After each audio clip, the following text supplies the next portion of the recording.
Buenas noches, mucho gusto. Mi nombre es Emanuel Rosero Palacios. Yo soy médico residente de la especialidad de medicina interna, Campus Pasto.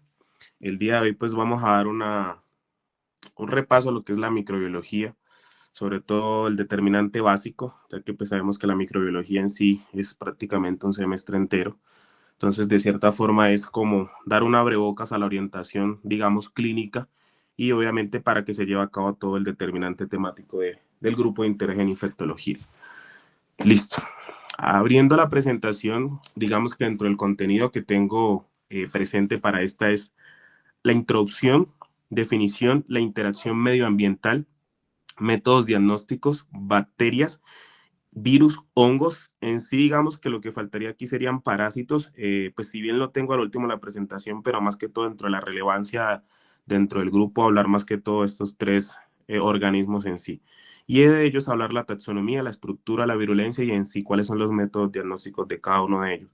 Y dado obviamente arraigado a la especialidad, tener en cuenta que todo esto es para confluir realmente en la integración clínica que se da para el médico internista, obviamente en torno a mi formación.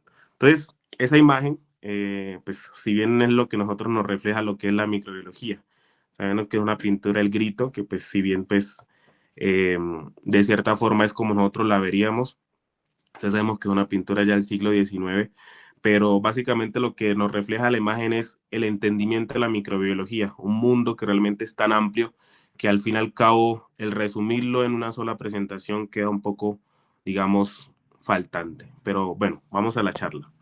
Teniendo en cuenta los objetivos de la presentación, uno de los objetivos principales es integrar la taxonomía microbiológica al razonamiento clínico sindromático. De cierta forma, comprender cuáles son esos mecanismos de virulencia que pueden explicar las presentaciones de la enfermedad. Relacionar también la estructura microbiana de cierta forma con los métodos de diagnóstico en la práctica clínica. Vincular cuáles son esos mecanismos microbianos que realmente están asociados a la elección racional del uso de antimicrobianos. Y lo que realmente confluye en todos esos objetivos es tener en cuenta el enfoque que si bien es un enfoque multidominio en el cual se integra el microorganismo, el huésped y el abordaje del paciente que realmente sufre la infección. Como es parte introductoria, tener en cuenta que aplicar realmente todo esto va arraigado a lo que acabé de hablar, un enfoque integrado multidominio que va básicamente a ser para el abordaje del paciente. Todos esos mecanismos de virulencia que obviamente van a producir de cierta forma la enfermedad en el huésped y la respuesta que tiene el huésped realmente a esos mecanismos de virulencia, que básicamente es la respuesta inmunopatológica que tenga este, y el contexto clínico, integrar realmente todo lo que hace el microorganismo en el huésped para poder decidir un diagnóstico y en su efecto un tratamiento en sí. Entonces, si bien aquí lo que hay que recalcar, pues la historia, ¿no? Hablar de microbiología y no hablar de historia realmente es como no hablar mucho de los abrebocas y tener en cuenta que aquí hay tres personajes importantes en lo que es la historia de la microbiología. Entonces, uno de ellos es Lin Hu, el que ustedes miran aquí abajo. Entonces, ese personaje de aquí abajo básicamente fue uno de los que dio como abrebocas a la microbiología y fue a la identificación de los microbios realmente que se aislaban en el agua. Fue obviamente con un microscopio casero, que obviamente fue donde se vio la identificación de estos microorganismos. Ya más adelante, Luis Pasteur, en el siglo XIX, a mediados aproximadamente, digamos que este fue uno de los que correlacionó realmente cómo los microorganismos realmente eran responsables de causar enfermedades en los pacientes, básicamente. O sea, era la biogénesis de todo esto. Y de otros determinantes de todo eso, Robert Koch. Realmente ese fue uno de los personajes que determinó cómo cada microorganismo específico producía una enfermedad específica. Entonces, básicamente esos tres personajes, entre otras cosas, descubrieron los microorganismos y cómo estos causaban enfermedades en el ser humano. Pero entonces, ahí partiendo la historia de ahí en adelante, viene cómo se trata la enfermedad, cómo se tratan estas infecciones. Y es por eso que ya viene Fleming y ya obviamente a principios del siglo XX ya digamos que dentro de su parte científica crea uno de los primeros antibióticos, en este caso, que es la penicilina, y obviamente aquí es donde parte toda la respuesta terapéutica antimicrobiana a partir de todos los descubrimientos anteriores. Entonces, básicamente, esto es la línea del tiempo que realmente se refleja, tener en cuenta que la importancia de la historia de la microbiología, mucha fue arraigada obviamente antes del siglo XIX, y obviamente todo esto estaba arraigado a la microbiología que se evidenciaba en las aguas, sobre todo obviamente lo que se contextualizaba como que era el medio de la sustancia que realmente tenían los microorganismos en sí. Entonces, como tal, definir qué es la microbiología. La microbiología obviamente es una rama, digamos que de las ciencias clínicas o de las ciencias básicas, que comprende el estudio de las bacterias, los virus, hongos y parásitos. ¿En forma de qué? De poder estudiar realmente su taxonomía, mecanismos de virulencia, la estructura en sí, que a partir de la estructura podemos tener cierta parte de los mecanismos de virulencia y cómo estos pueden producir enfermedad en el huésped, y de cierta forma cómo, de acuerdo a ese estudio, puede establecer un diagnóstico, un tratamiento y una prevención de ciertas infecciones en la práctica clínica.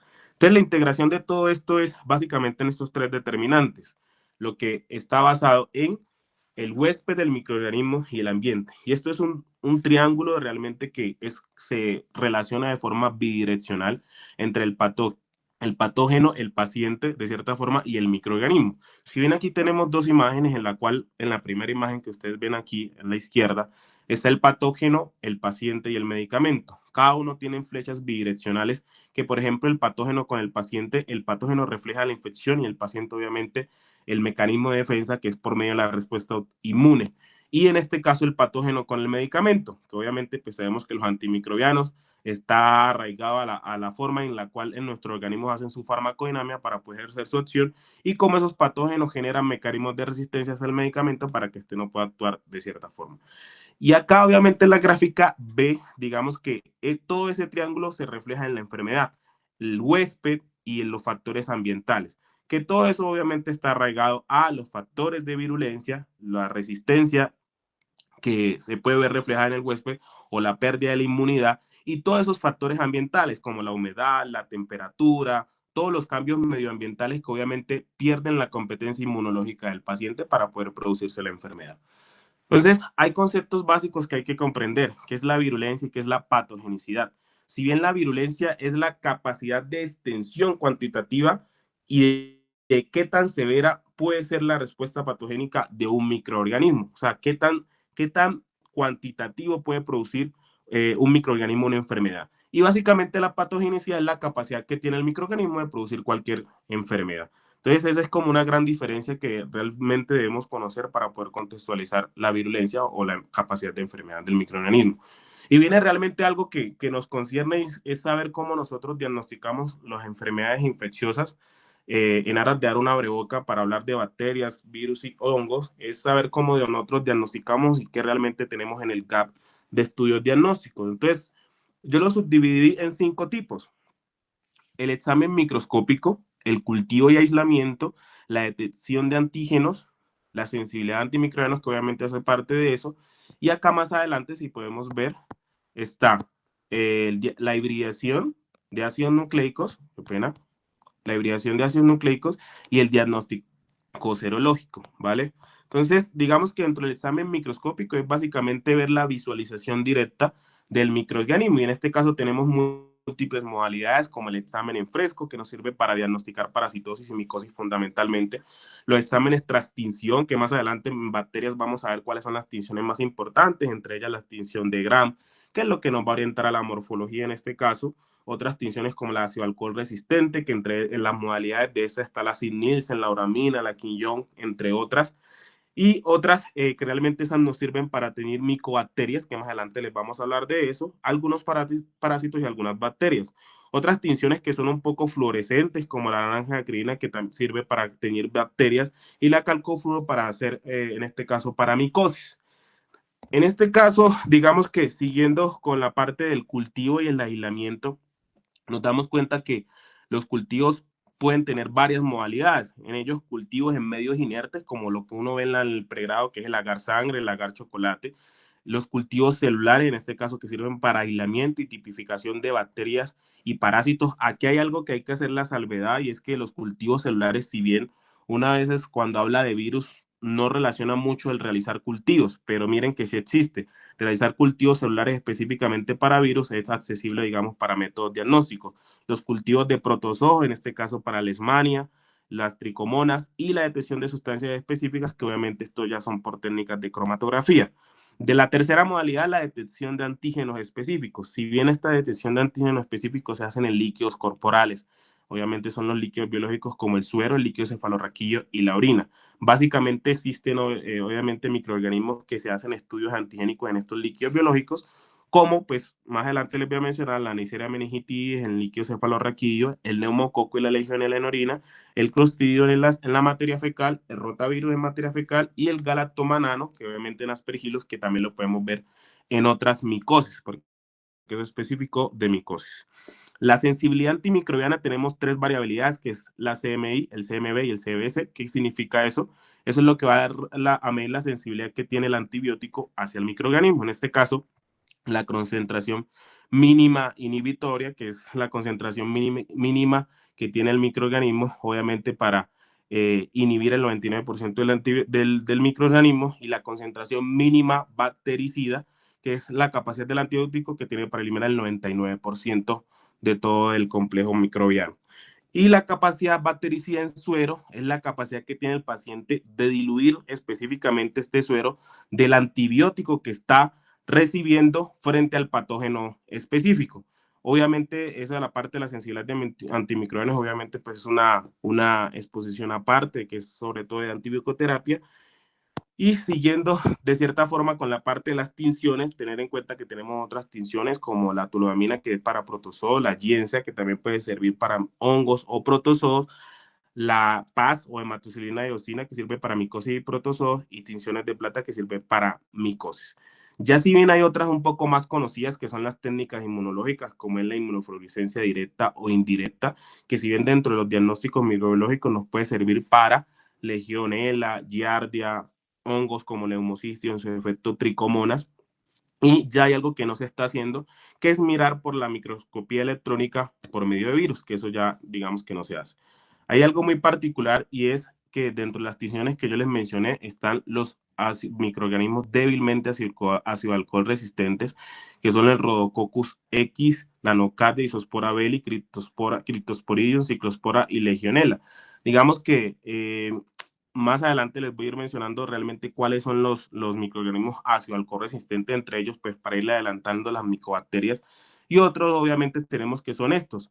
Dentro de la estructura microorganísmica, les voy a mencionar realmente qué es lo que le da la resistencia, ácido alcohol resistencia, entre ellos los que se encuentra obviamente en la membrana, y en este caso son los ácidos micólicos. Eso es lo que le da la ácido alcohol resistencia. Y ya digamos que métodos diagnósticos actuales tenemos estos, que es la secuenciación de alto rendimiento de nueva generación y el MACD-TOF, que digamos que cuando hablemos ya de la detección de bacterias, les explicaré un poco mejor realmente de qué se trata eso. Entonces, dentro de los métodos diagnósticos, el tipo de germen y la muestra, ¿en qué nos relata eso para hacer un diagnóstico? En sangre realmente, digamos que la presencia de cualquier microorganismo puede darnos el diagnóstico. ¿Qué es lo que relata aquí en cuanto al cultivo de realizarlo en sangre? Y es el tiempo en que pueden crecer los microorganismos, dependiendo si son gram positivos o si son gram negativos, si son cocos o bacilos. Lo que básicamente relata eso es que si son gram positivos, básicamente digamos que el crecimiento se puede dar en más de 24 horas. Ya cuando son cocos gram positivos, aquí hay algo que hay que tener en cuenta, y es el CEP de hemocultivos, en este caso lo que es, hablamos de cultivos de sangre, es que 2 de 3 de esos hemocultivos, si es comensal, digamos que se considera. Cuando ya hablamos de bacilos gram negativos, uno solo en este caso ya se podría considerar significativo de ese set de hemocultivos. Ya cuando hablamos de otros tejidos, ya sea hueso, líquidos biológicos como líquido cefalorraquídeo, o de serosa, en este caso ya sea a nivel de ascitis, bueno, cualquier otro líquido seroso, cualquier crecimiento de microbiológico se considera significativo. Entonces, ya continuando con los últimos métodos diagnósticos, en este caso, la hibridación de ácidos nucleicos y el diagnóstico serológico. Aquí lo que hay que tener en cuenta es que la hibridación de ácidos nucleicos, tenemos una técnica que es la PCR, que en este caso es la reacción en cadena de la polimerasa, que básicamente relata en una técnica de ampliación de ácidos nucleicos, y uno de ellos obviamente es detectar mínimas cantidades de ADN, y una de las modalidades más específicas es la retroscriptasa de la PCR, que básicamente es detectar esas mínimas cantidades de ADN y tratar de amplificar esos ácidos nucleicos, o sea, de buscar la mayor número de copias, obviamente, para que esa replicación nos oriente hacia el patógeno en sí. Cabe resaltar que estas técnicas tienen alta sensibilidad y especificidad. Digamos que dentro de microorganismos utilizables, en este caso para la identificación, está por Clamidia trachomatis, Neisseria gonorrea, y en su efecto lo mayor primordial que uno ve es el uso en infecciones virales. Y ya el diagnóstico serológico básicamente se relata a nivel fisiológico, es la respuesta que tiene el huésped contra el microorganismo. ¿Y cómo se refleja eso desde el punto de vista inmunológico? Por la generación de anticuerpos. Entonces, básicamente lo que a nosotros nos importa aquí es la serología, los anticuerpos que nos orientan hacia una infección aguda, en su efecto una infección crónica. Hay que recalcar aquí que si bien dentro de los anticuerpos, en este caso la inmunoglobulina IgM, que lo que uno reconoce que es la infección aguda, dentro del diagnóstico serológico tiene muy baja sensibilidad y especificidad. Y si bien lo que realmente nos relata un poco más de especificidad en este caso para hablar de un diagnóstico definitivo es la inmunoglobulina o el anticuerpo que nos habla de una infección antigua, en este caso que es la IgG, que si bien pues también podemos hablar de seroconversión, que en este caso es lo que nos habla del diagnóstico definitivo, que eso ustedes lo van a ver en otras enfermedades, que es cuando se hace la seroconversión, medirla en un tiempo y luego 2 a 3 semanas para saber si se positivizó. Y otra cosa es la avidez, que entre más alta esté, más es diagnóstico de la enfermedad y obviamente es más certero que el paciente tuvo la infección. Esto que ustedes ven aquí en esta imagen es el diagnóstico que se hace por medio del tercero que les mencioné, que es para medir la sensibilidad, en este caso antimicrobianos, que es por medio de los cultivos.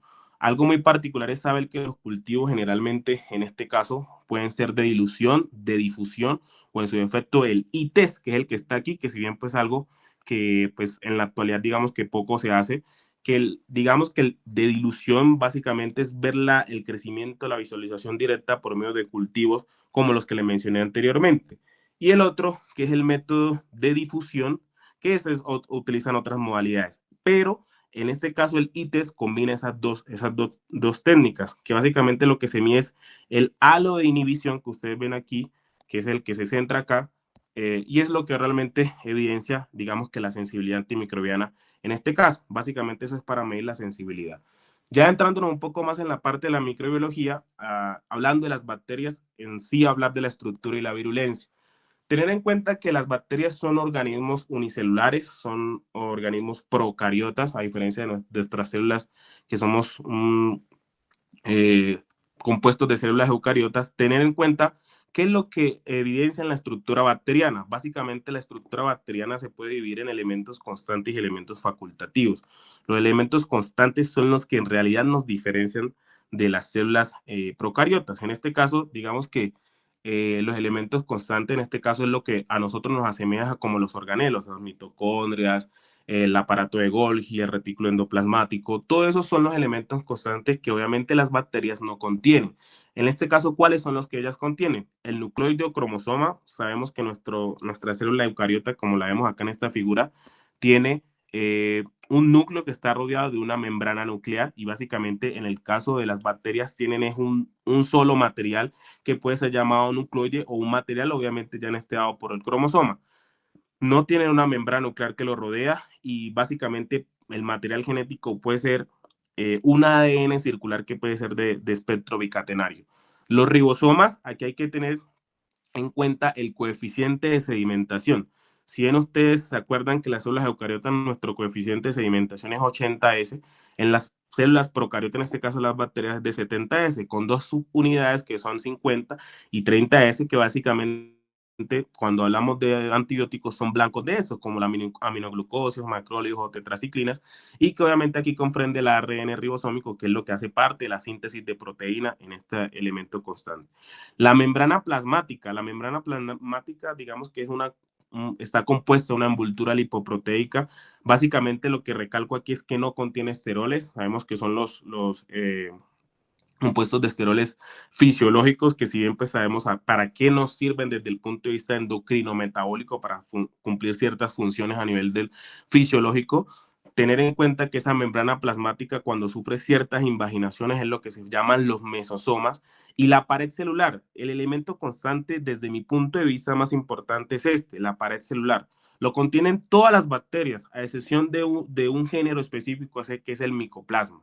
Esa pared celular generalmente está compuesta de peptidoglicano y el peptidoglicano también es llamado mureína. Son entrelazamientos de compuestos de moléculas como la ven acá, de N-acetilglucosamina y N-acetilmonámico.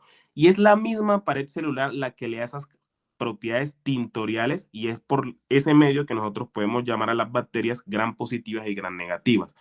La pérdida de esa pared celular es lo que a veces en uno de los libros lo denomina como esas formas L. ¿Listo? Entonces, tener en cuenta que aquí, digamos, encontramos ciertas diferencias de las bacterias eucariotas a las procariotas, como lo podemos ver, son células un poco más pequeñas, los organelos que realmente se ubican en el citoplasma, la mayoría están ausentes, el coeficiente de sedimentación que les mencioné, y obviamente vamos a ver otras cosas que son los elementos facultativos, que son los que le dan la capacidad de virulencia a la bacteria, básicamente para producir infestación en el huésped. Entonces, algo para ir adelantando y es tener en cuenta que si bien ya sabemos que existen bacterias positivas y gram negativas, cómo se ubican desde forma estos elementos constantes en la pared, ¿sí? O en su efecto, cómo se envuelven en la bacteria. Entonces, aquí en la figura A, ustedes se dan cuenta que es una bacteria que tiene una pared celular demasiado extensa. Es la pared característica de las bacterias gram positivas. Está compuesta de un ácidos teicoicos o lipoteicoicos que no contienen las bacterias gram negativas. Acá abajo podemos ver que nos reflejan una bacteria gram negativa. Podemos ver que es una pared celular que aquí la podemos ver que a diferencia de la gram positiva es una pared celular un poco más delgada, que si bien tiene otros elementos que no los tiene la gram positiva, como que una membrana externa, ¿sí? Que es lo que realmente evidencian los elementos aquí importantes, como son los lipopolisacáridos o en su efecto otras proteínas, que da la capacidad de entrada de moléculas, como son las porinas. Y eso es lo que no tiene desde el punto de vista de diferencia estructural las bacterias gram positivas.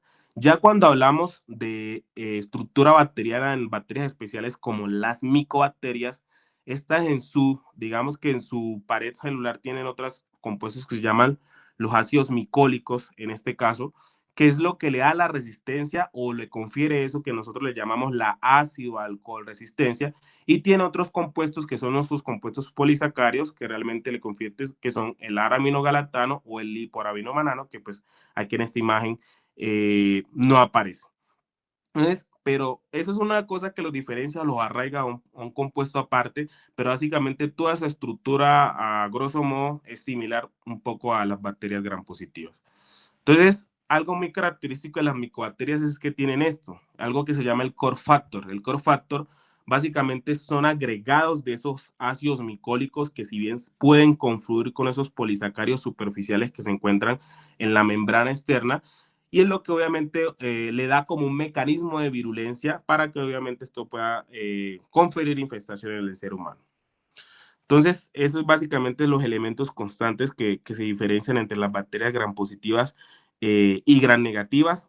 Aquí abajo, obviamente, ya inicio, de cierta forma, cuáles son esos elementos facultativos, como son la cápsula, la biopelícula, los pili, los flagelos y otras proteínas que le dan la capacidad de virulencia.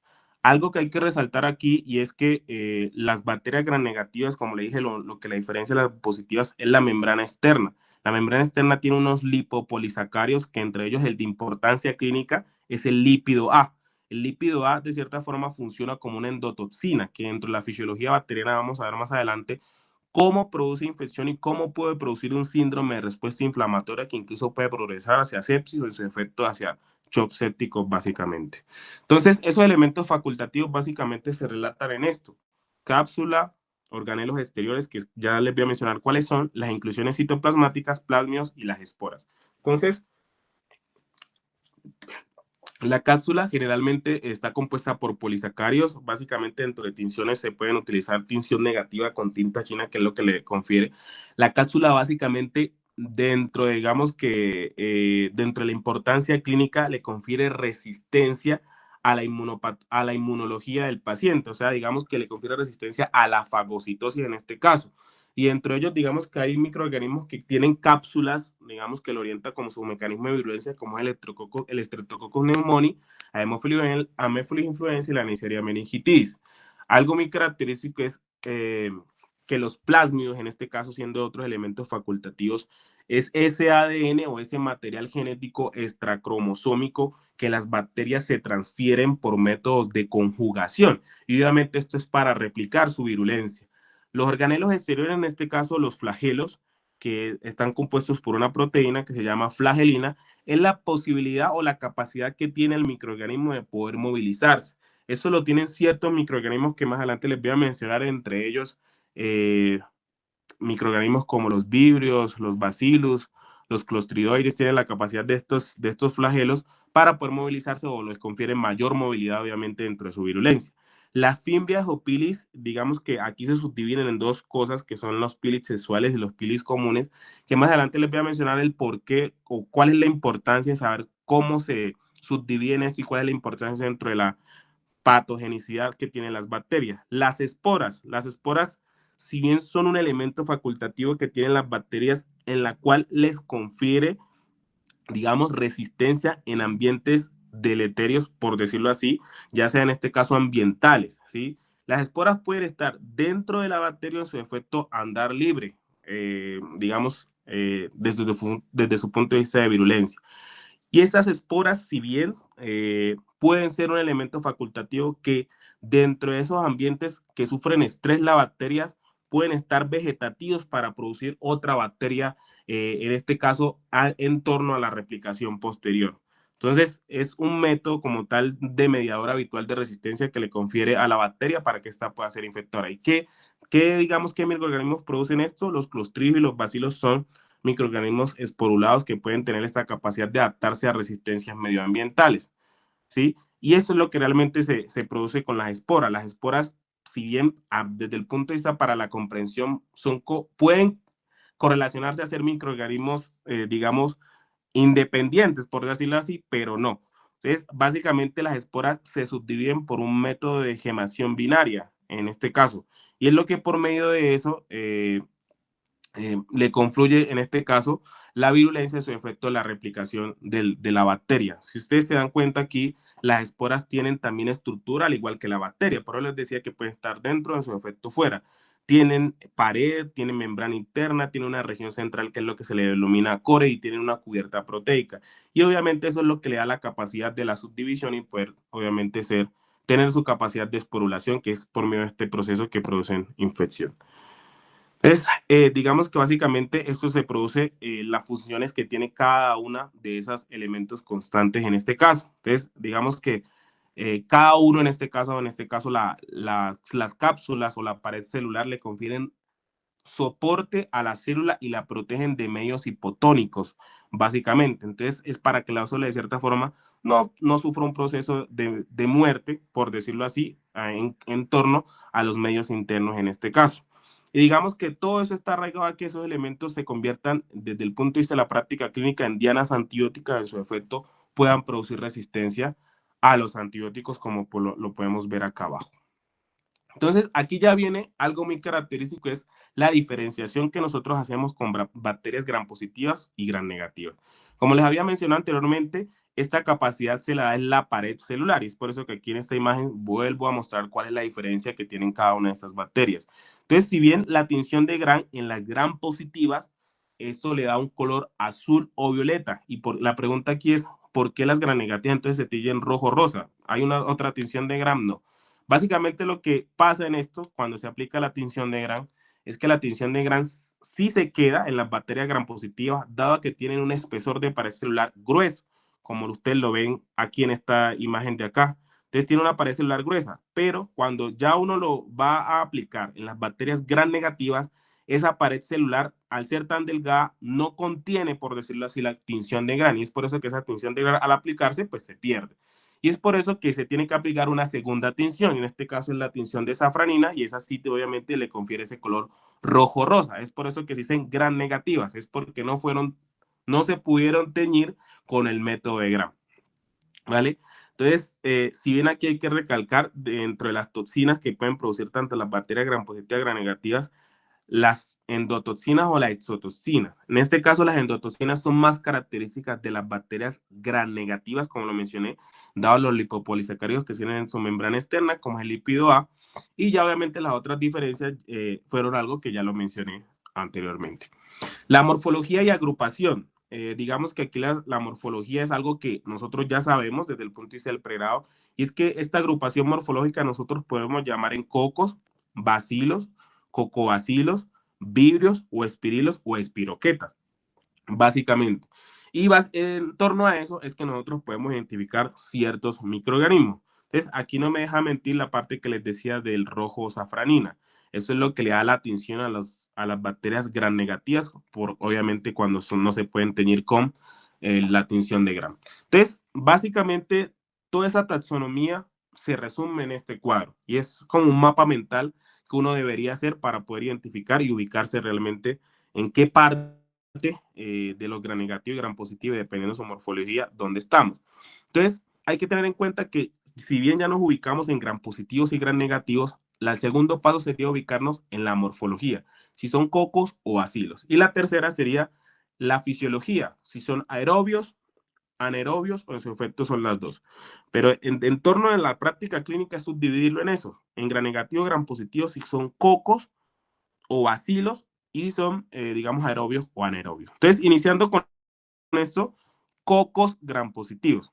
Básicamente en los cocos gram positivos, nosotros desde el punto de vista, digamos, fisiológico, para poder diferenciarlos aquí, aplicamos en este caso el método de catalasa, ¿sí? Que en este caso el catalasa, los catalasa positivos, en este caso, son los estafilococos, ¿sí? Y en este caso Staphylococcus todo el espectro, sea aureus, saprofíticos, epidermis, que es lo que realmente uno los ve desde el punto de vista de la importancia clínica. Y cuando ya hablamos de catalasa negativos, nos referimos a los streptococos en todo su espectro, que más adelante voy a mencionar. Entonces, iniciando con los catalasa positivos, en este caso los estafilococos tienen una subdivisión, que es el mecanismo enzimático, en este caso, que es la coagulasa. Y el único que tiene esa coagulasa positiva, digamos que para reconocimiento clínico, es el Staphylococcus aureus. Los coagulasa negativos, en este caso, son el Staphylococcus saprofíticos y el epidermis. Ahí digamos que acaba nuestra identificación clínica. Cuando ya hablamos el otro grupo grande, que son los catalasa negativos, nos referimos a los estreptococos. Y ya en los estreptococos, digamos que tenemos unas divisiones adicionales, que es la capacidad de hemólisis que tienen los estreptococos. Hablamos de una hemólisis parcial, una hemólisis completa y una hemólisis ausente. Pero digamos que dentro del punto de vista clínico o digamos académico, eso uno lo llama hemólisis alfa, beta y gamma. La hemólisis alfa es la hemólisis parcial. Y aquí esa hemólisis parcial, el estreptococos, digamos que los estreptococos por excelencia son el estreptococos pneumoniae y los estreptococos del grupo virisan, que son muchísimos, que en este caso está el salivarius, el anginus, el mitis, y la hemólisis completa, que en este caso son los beta hemolíticos. Aquí tenemos al Streptococcus piógenes, en este caso, y al Streptococcus agalacti. Hay otras clasificaciones que ustedes van a Streptococcus del grupo A, grupo B, que es la clasificación de Lancefield, que pues puede ser aplicable desde el punto de vista clínico, pero en este caso es la clasificación, digamos, un poco más fisiológica. Y los que no están, los que no producen ningún grado de hemólisis, que son los gamma hemolíticos, en este caso nos ubicamos a los enterococos, ¿sí? Que si bien los enterococos es un grupo más grande, pero básicamente acaso los define dentro de la subdivisión de los gamma hemolíticos, o sea, que no producen ningún grado de hemólisis. En este caso, de ejemplo, tenemos al Enterococcus fecalis, al Fashion y al Gallinarum y a otro tipo que pues realmente dentro de la importancia clínica, pues muy poco. Eso entre los cocos gram positivos. Ahora, los bacilos gram positivos aerobios, porque estamos hablando de la parte aerobia, tenemos al Corynebacterium, a la Listeria monocytogenes, Bacillus, Erysipelotis, Lanocardia y al Rhodococcus. Acordarse que de estos bacilos gram positivos hay unos que eran débilmente alcohol resistentes, como era la Lanocardia y el Rhodococcus, básicamente. Entonces, aquí ya se culmina lo que son los aerobios facultativos, en este caso, aerobios en este caso, como son los cocos y los bacilos. Ahí acaba. Cuando ya nos vamos a la parte anaerobia y quedándonos obviamente en el espectro gram positivo, eh, tenemos en cuenta que de los cocos gram positivos, acá tenemos de anaerobios al Pectococcus y al Pectoestrococcus. Y de los bacilos gram positivos de anaerobios, aquí obviamente ya vienen nombres un poco más conocidos, como son los clostridoides, que ya hablamos anteriormente, que son esporulados también, el propionobacterium, los actinomyces, y aquí también pues hace parte el bacillus, que no lo ingresaron, pero para que orientes en que aquí también hace parte. Ya adentrándonos a la otra parte, que son los gram negativos, entonces iniciando con los cocos gram negativos aerobios, está la Neisseria y la Moracella. De los bacilos gram negativos, que este grupo es el más grande y es por eso que a este grupo es el que mayormente se le presta un poco más de atención desde el punto de vista clínico. eh, Aquí ya tenemos un poco más a enterobacterias como la E. coli, la Klebsiella, la Enterobacter, y obviamente a bacterias, a no enterobacterias como la Pseudomonas, Burkholderia, Aelomonas y los vibrios. Y aquí hay que tener en cuenta que hay un grupo que se le llama los no fermentadores. Y aquí tenemos a las Pseudomonas, a Cinetobacter, Stenotrophomonas, Mautófilas y a las Aeromonas, que obviamente son los que les llaman no fermentadores. Entonces, y ya la parte anaerobia, acá tenemos a los bacilos gram negativos, a los bacteroides, Prebotella, el fusobacterio, que digamos que son los de importancia clínica. La fisiología, como digamos, para ir como contextualizando un poco más, ir avanzando, eh, la fuente de obtención en este caso pueden ser fototrofas, quimiotrofas y paratrofas, y la capacidad de síntesis y la relación con el oxígeno. Pueden ser fototropas cuando tienen su energía a partir de la luz solar, quimiotropas cuando ejercen su energía a partir de sustancias, en este caso inorgánicas y compuestos carbonados y nitrogenados, y paratrofas cuando lo obtienen a partir del mismo huésped. Esos son métodos enzimáticos. Y la capacidad de síntesis en sí, todo está arraigado a la parte de la capacidad enzimática que tienen por medio del carbono, compuestos nitrogenados, que tienen mucha capacidad de síntesis enzimática, los heterótrofos, que en este caso son por poca capacidad de síntesis, ya sea por compuestos orgánicos, en este caso diferencia a las autótrofas, y las hipoautótrofas, que solo dependen del huésped. La relación con el oxígeno más adelante lo voy a mencionar, pero aquí obviamente en esta gráfica acá es para que se orienten cómo es la síntesis de pared celular. Como se dan cuenta, lo que componía la pared celular eran esos dos compuestos, en acetilglucosamina y en acetilmurámico, que básicamente todos esos precursores de aminoácidos y ese entrelazamiento son los que van formando esos puentes de alanina para que se vaya formando, le dé la consistencia a la pared celular. Y básicamente todo eso, digamos que dentro de esa síntesis de ese peptidoglicano nos damos cuenta que hay una proteína importante que es la PDP, como uno se acuerda que la proteína ligadora de penicilina, que funciona como glucosiltransferasa, transpeptidasa y carboxipeptidasa. Ellas van a interferir en la síntesis del peptidoglicano para darle un poco más de soporte a la célula. Y es aquí que por esa fisiología bacteriana también tenemos que hablar de la síntesis de proteínas, que por medio de ese ARN ribosómico, de cierta forma se van a producir todas esas fases de la síntesis de proteínas, que al fin y al cabo pues va a producir ese ARN mensajero para obviamente liberarlo y que se pueda producir esa proteína en sí. Ya la parte de la fisiología aerobia y anaerobia, y ya la parte de anaerobias facultativos, ten en cuenta que las aerobias obviamente tienen la capacidad de multiplicarse en presencia de oxígeno, las anaerobias en ausencia de este, y las anaerobias o aerobias facultativas pueden crecer en ambos medios. Algo particular es que las microaerófilas tienen la capacidad de crecer en bajas tensiones parciales de oxígeno, que básicamente pues eso más lo sabe la parte de laboratorio. Dentro de la genética bacteriana hay que tener en cuenta que existen varios métodos digamos, de transferencia del material, y uno de ellos es la transformación, la conjugación y la transducción. La transformación básicamente es una bacteria muerta que transfiere su material genético hacia una receptora viva en este caso. La conjugación en este caso es una bacteria donante que dona, valga la redundancia, su material genético por medio de un ADN extracromosómico, en este caso el plásmido, y este se va, digamos que, transfiriendo por medio de los pilis que les mencioné anteriormente, en este caso los pilis sexuales. Y la transducción es la capacidad que tienen esos bacteriófagos, que son los virus que infectan bacterias, de obviamente contener ese material y obviamente transferirlo hacia una célula receptora, como lo ven en la imagen de acá.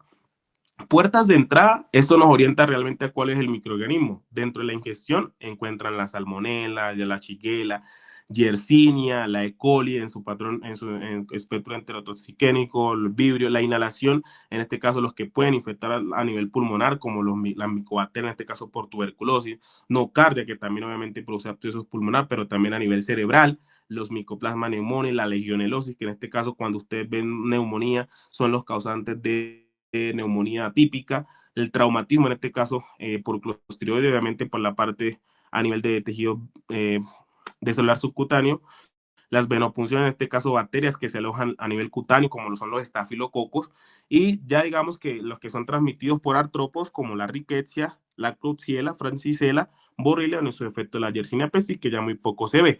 Y ya obviamente los que no datan mucha importancia clínica, los de transmisión sexual, como es la Neisseria gonorrea, la Clamydia trachomatis y el Treponema pallidum, que obviamente se le identifica a la sífilis. Las bacterias asociadas realmente a las enfermedades transmitidas por alimentos, para, digamos, resumir esto, la E. coli, digamos que está asociada a alimentos como la leche no pasteurizada, frutos, verduras y lechuga. Otros, obviamente, de importancia, en este caso, los estafilococo aureus, que si bien uno lo correlaciona solo a infecciones cutáneas, también puede producir una infección, digamos que gastrointestinal, sobre todo asociada a toxina, y puede ser por jamón, aves de corral, platos con huevos o en su efecto alguna masa en sí. Y ya el cólera, que obviamente lo que uno hablaba antes, las especies de vibrio, ya después ya sea transmitida por medio de alimentos como los mariscos, y ya otras, digamos, que no están como desde el punto de vista de importancia clínica en el momento. Algo muy característico es que la mayoría de las bacterias que se transmiten por medios de agua, en su mayoría van a producir un espectro de enfermedad en sí, y es producir gastroenteritis, básicamente. Entonces, todas esas especies de Campylobacter, Escherichia coli, Salmonella, Shigella, Vibrio, la Yersinia enterocolítica, el espectro de producir gastroenteritis dado su mecanismo de transmisión, y esto obviamente por las enfermedades transmitidas por artrópodos, en este caso, ¿cuál es el nombre de la enfermedad? Entonces, la Borrelia burgdorferi, en este caso la enfermedad la enfermedad de Lyme, en este caso la fiebre recurrente epidémica por la Borrelia recurrentis, y la rickettsia, digamos que como ya sabemos, es la que es transmitida por los ácaros en este caso. Y la rickettsia rickettsii en sí, que es la fiebre exantémica de montañas rocosas, que uno lo ve mucho obviamente en la parte académica. Los mecanismos de virulencia, para ir avanzando, en este caso lo que quería hablar de los pilis, digamos que estos se subdividen en pilis sexuales y comunes. Los sexuales son los que le dan la capacidad a la bacteria de transferir esa parte del material genético, y los pilis comunes son los que le adquieren la capacidad de adherencia, digamos, a las mucosas en su efecto, a cualquier superficie para producir su infestación. Entonces, esta gráfica que uno ve aquí son la mayoría de esos pilis que tienen la capacidad de adherirse no solo a mucosas, sino desde el punto de vista inmunológico a receptores de las células inmunológicas para producir infección, básicamente como lo podemos ver acá. Si bien la mayoría de esos pilis tienen la capacidad de adherirse a receptores de la inmunidad innata, como los Toll-like receptor, que en este caso obviamente son la primera línea de defensa, y es por medio de estos que pueden conferirle la fagocitosis, en su efecto, por medio de la inhibición antigénica, evadir el sistema inmune. Entonces, básicamente las adhesinas que le confieren algunos microorganismos, como podemos ver acá, el Staphylococcus aureus tiene una adhesina que se llama el factor de agrupamiento A, y otras de importancia como la E. coli, la Neisseria y otras importantes. Básicamente una de las adhesinas importantes son las fimbrias. Entonces, como les mencioné en la parte de los elementos facultativos, las fimbrias vienen siendo un mecanismo de virulencia que le confiere la adhesión obviamente al huésped para producir su infección. Otras cosas son las enzimas de diseminación, y ya las hablamos en la clasificación, las coagulasas. Las coagulasas en sí, como le hablamos solo del coagulasa positivo del Staphylococcus aureus, pero existen otros tipos de métodos enzimáticos y también de toxinas, como la toxina del síndrome de shock tóxico, que en este caso no solo es estafilocócico, sino que también puede ser estreptocócico, y las adhesinas, que ya las hablamos en la anterioridad. Para hablar de cierta forma de las toxinas en sí, tener en cuenta que las exotoxinas son las que se liberan obviamente al exterior y pueden ser características de la tosferina, por la Bordetella pertussis, la difteria, el Clostridium, diarreas por E. coli, o citotoxinas en sí que tienen la capacidad de afectar específicamente a nivel celular, como la Shigella, y la otra que ya hablamos del síndrome tóxico estafilocócico o estreptocócico. La endotoxina por excelencia que les había mencionado era el lípido A. ¿Sí? Es más característico encontrarla en microorganismos gram negativos y tiene la capacidad de producir un síndrome de respuesta inflamatoria que conlleva a la sepsis o al shock séptico, y básicamente lo que hace este lipopolisacárido es producir o inducir la liberación de factor de necrosis tumoral alfa, y obviamente producir todo un entorno de respuesta inflamatoria para conllevar al síndrome de respuesta inflamatoria, valga la redundancia. Entonces, es básicamente la estructura donde se ubica el lípido A. Digamos que los lipopolisacáridos tienen una estructura un poco compleja. Digamos que al exterior, o esa parte polar de los lipopolisacáridos, es donde se encuentra, en este caso, el lípido A. Y todo esto es lo que confluye los lipopolisacáridos. Pueden producir dentro del sistema inmunológico degranulación de mastocitos para producir liberación de mediadores inflamatorios, en su efecto otras citoquinas como el interferón gamma y también obviamente la respuesta inflamatoria por medio de los polimorfonucleares y de cierta forma la confluencia patológica es producir coagulación intravascular diseminada, excepción del sepsis o el choque séptico y de cierta forma confluir en un choque profundo que es lo que lleva a la mortalidad en el paciente. Algo muy característico de las toxinas es que si bien las toxinas, en este caso las exotoxinas, hay algunos microorganismos específicos que pueden producir toxina A y toxina B. Entonces, ¿cuál es la diferencia? Realmente que la toxina A, en este caso con el Corynebacterium diphtheria, la toxina B es la que le confiere la adherencia, obviamente, aquí a la célula del huésped, para que la toxina A, que es la virulenta, pueda ejercer su acción y obviamente producir la infección en el hueso. Otras, obviamente, que de mayor conocimiento, como los clostridoides, en este caso el tétano y el botulinum, básicamente sabemos que su afección es a través la afección a nivel neuromuscular, de la placa neuromuscular, y una de ellas es la afección, en este caso con el clostridoide tétani, es que esa toxina bloquea la liberación del inhibidor del neurotransmisor. Entonces, en este caso, uno se da cuenta que la parálisis que produce es porque como se libera acetilcolina, la parálisis que se va a producir es una parálisis espástica. A diferencia de acá, el Clostridium botulino, que la toxina inhibe a la acetilcolina específicamente, esas vesículas que liberan en la placa neuromuscular. Y es por eso que la parálisis que uno ve en los Clostridium botulino es una parálisis flácida. Entonces, básicamente eso es lo que confluye aquí. Como ustedes ven, para resumir, la capacidad de cada una de estas toxinas es A y B, y es básicamente todo ese mecanismo fisiopatológico. Una le confiere adherencia y la otra ejerce su mecanismo de acción. Y depende obviamente en qué tejido, como lo vieron. Uno puede ser en cualquier a nivel celular y otros son más específicos a nivel de tejido muscular o de la placa neuromotora. Otro mecanismo de virulencia importante son los biofilms y su impacto clínico. Realmente los biofilms son, digamos que forman un conglomerado de colonias bacterianas que básicamente forman una capa de polisacarios para obviamente conferirle resistencia, ya sea a antibióticos, a la fagocitosis o en su efecto al reconocimiento. Y todo esto, obviamente, esta dificultad de reconocimiento es lo que le dificulta al sistema inmunológico que por medio de los anticuerpos ejerce una acción bactericida por medio de estos. Entonces, esto es lo que básicamente representa algunos estafilococos que forman biopelículas, que es lo mismo de biofilm, como el estafilococo epidermide, en su efecto también, digamos, dentro del punto de vista intrahospitalario, como los pseudomonas, y básicamente estas biopelículas, estos biofilms se forman en superficies inertes. Entonces uno lo puede ver en catéteres o en su efecto en superficies proteicas, básicamente. Entonces, estos son lo que resume la evasión inmunológica y lo que da la variación antigénica para evadir, valga la redundancia, el sistema inmunológico. Microorganismos encapsulados, las biopelículas, que hagan un mimetismo antigénico, que hagan un cambio antigénico, que produzcan de cierta forma mecanismos enzimáticos para producir evasión de los anticuerpos, la destrucción de los fagocitos en este caso, y que inhiban la quimiotasis. Como ustedes saben, la quimiotasis es la primera línea de defensa por la atracción de los polimorfonucleares, y algo muy general es la inhibición de la fagocitosis y la fusión del fagolisosoma, cuando en este caso son microorganismos encapsulados o intracelulares que obviamente no le confieren resistencia a la célula de fagocitarlos cuando ya lo tienen dentro de esta.